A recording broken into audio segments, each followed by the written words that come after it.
Creating cinematic documentaries starts long before you hit record. So in this video, I'm gonna guide you through my step-by-step cinematography prep process. Because as the saying goes, by failing to prepare, you are preparing to fail.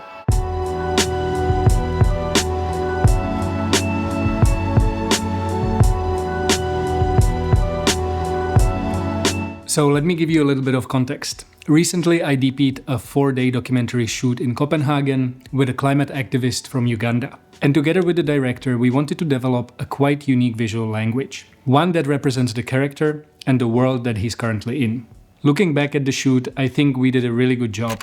But if we wouldn't take the extra steps to go through the planning and cinematography pre-production, the film would look very different. So let's just jump straight into the process. Whenever I'm searching for an inspiration or shot lists for a project, whether it's a documentary, commercial, or a film for an NGO, my go-to platform is FRAMESET.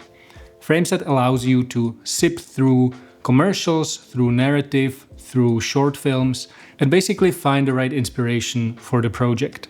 FRAMESET has recently updated the app, and you can set a variety of different filters from the daytime, frame size, frame type, and more. But one of the features I really like is that FRAMESET also added motion images apart from just still frames. This is really useful when you want to translate your vision to the director or to the agency, and movement is an integral part of that vision. But before I show you how I use FRAMESET in my research, let me go to the first step of the process, which is the onboarding. So onboarding is all about collecting information. Ideally, you want to jump on a call with the director. What's up, brother? How are you? Which is exactly what I did with Ethan. And basically go through all the information that he currently has. That could mean the director's treatment for the project. That could sometimes also mean a cinematography treatment where he maybe collects a little more visual inspiration. At the same time, I always try to ask, what's the story? And how should the images feel? And how should the world of the character feel or look? These are questions that are a little more, I would say a feeling questions rather than very technical, because some directors might be coming from a writer's background or from being an editor. And so they might not have a lot of knowledge about the technical aspects of cinematography. So it's really important to speak their language and to try to understand them so you can then translate their vision into the images. As we are exchanging conversations and questions with the director, I'm already starting to think at the back of my head about limitations, obstacles, and also a little bit about the technical stuff when it comes to equipment. Now let me jump into Milanote and show you how I transition from the first step to the second step, which is collecting inspiration. Now, by the way, this is a template in Milanote that I've created for myself, but it's a template for cinematographers. So if you would want to see how the template works, or if you want to purchase it, there's a link in the description of this video to my online store where you can get the template. So if we look at it, we go into project, we go into creative, and as you can see here, I got the last line director's treatment from Ethan. I also have some questions here that I was asking him and that I was answering throughout the call. And if we go to inspiration, these are some films that I kind of chose as an inspiration based on the conversation we had with Ethan on the initial call. And then we go into cinematography. So here he actually sent me DP brief, which was a little more technical and really spoke about the visual tone, about the locations, about the overall style. And we also had a shooting schedule here. So just a very simple document, but it really helps with, searching for inspiration later. And then we go into Visual Bible. So this is basically a document in which we start collecting inspiration. And this was the first steps of this process. As you can see, there's a bunch of images, and these images are divided by different kind of scenes and elements that the film will have. So we have conversations here, and we have some examples for the conversations. We have interview A cam here. We have interview B cam. We have a speech because the main character will be giving a speech or was giving a speech on the shoot. We have a scene in the cinema, we have contemplative shot, we have some creative shot with reflections, we have some strange framings because we really wanted to create a feeling of limitation for the character because he is limited being in exile. And then we have some train scenes and so on. I've also created location boards here, so we have location for the day 1. This is just, this gives us a better idea of the location we're going to be shooting at. We also have day 2, and then we also have some interesting architectural locations in Copenhagen in case we need to get some B-roll around the city. Now, as you can see, this board is a collection of images that Ethan collected, and I added a few more images. But mainly this is what Ethan actually provided because he's a very visual director as well. And so once he created this, we jumped on a call and we went through those images. And if you can notice, we've put a little heart emoji to those that we think work well for the film. So if we look at the train scene here, out of the 20 images, maybe we put six hearts in total. And so these are the images that we know we want to recreate, and this is the language that we want to use. Same for contemplative images here. So again, out of 6 images, we have hearted 4 images. And so we did this heart emoji process with the whole board. Plus, I also added some to-do lists for me, so find more references and so on. This was really about still finding the language, right? And once we did this, then we were able to really lock in the language and to transition into the next step, which is creating the cinematography Bible. So a cinematography Bible, this is how it looks in Milanote. As you can see, it's quite an extensive document, and basically it provides us with all the necessary information for the shoot.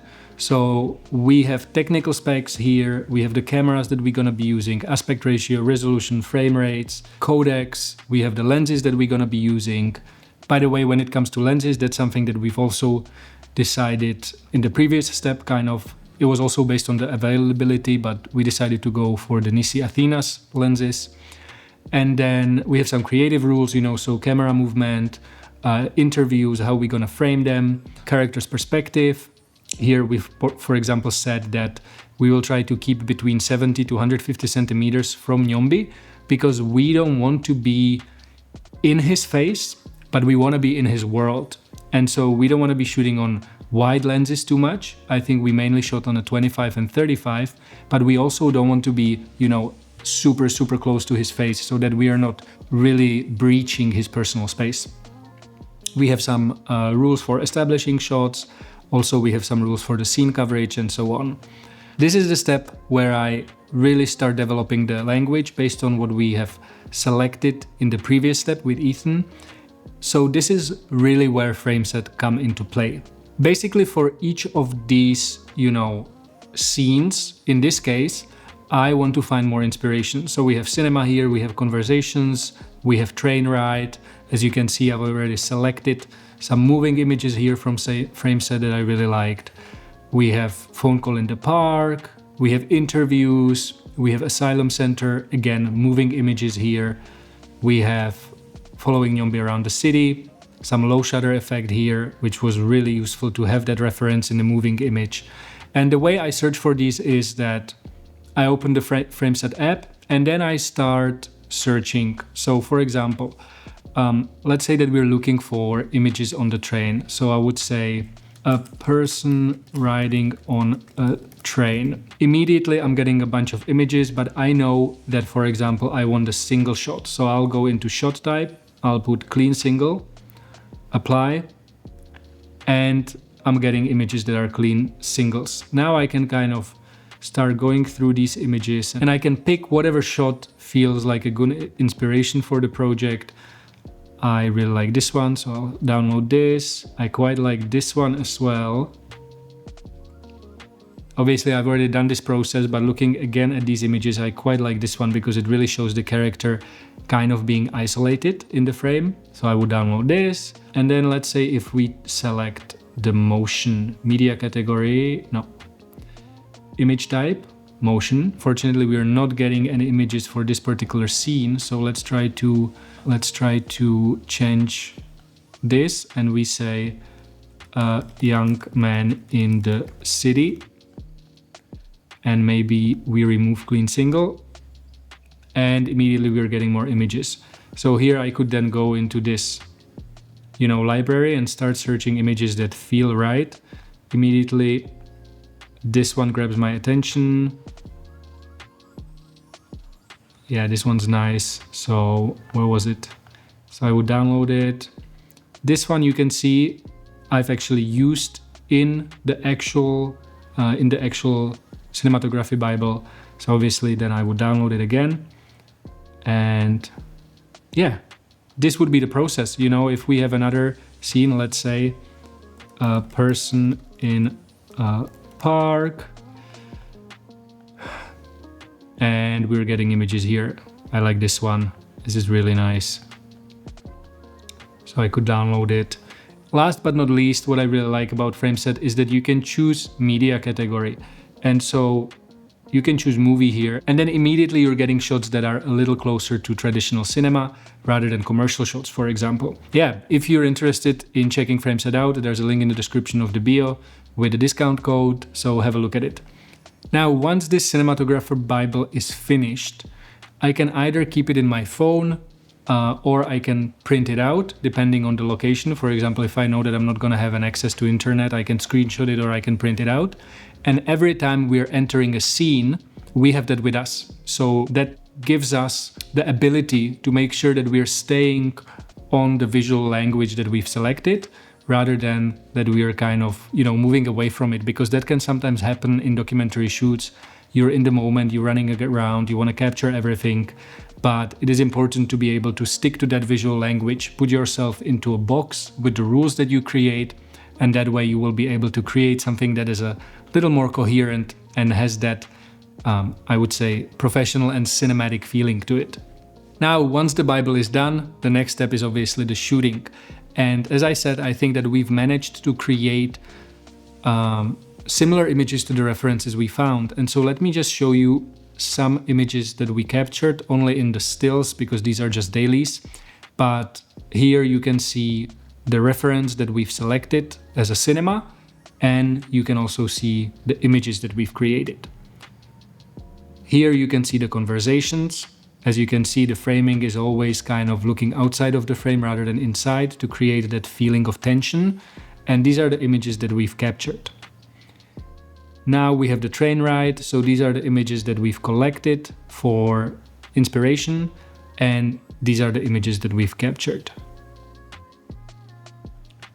And yeah, I could go basically throughout the whole film like this, but this is the process. So a quick recap. First step is onboarding of the process, which is really talking to the director, asking questions, trying to get some documents from the director or the agency. The second step is then collecting inspiration, films, images, figuring out the visual language. At this point, you also start thinking about the gear, which I haven't mentioned in this particular process because it's more focused on the creative, but obviously you need to choose the right gear in order to be able to create the images you want to create. And then the last step would be creating the Cinematography Bible, which is a document that basically creates the rules for the shoot. You collect inspiration, you collect color palette, and hopefully when you're shooting, you can have this with you, and you can always check if you're staying aligned with the vision that you've created. So that's it. This was the process for the project I recently shot in Denmark. And with every project, this process might be a little different in terms of how the Cinematography Bible looks, but the steps of the process are always the same. So let me know if you have any questions below, check the WhatsApp group, and make sure that you check FRAMESET. I'll see you in the next video. Peace.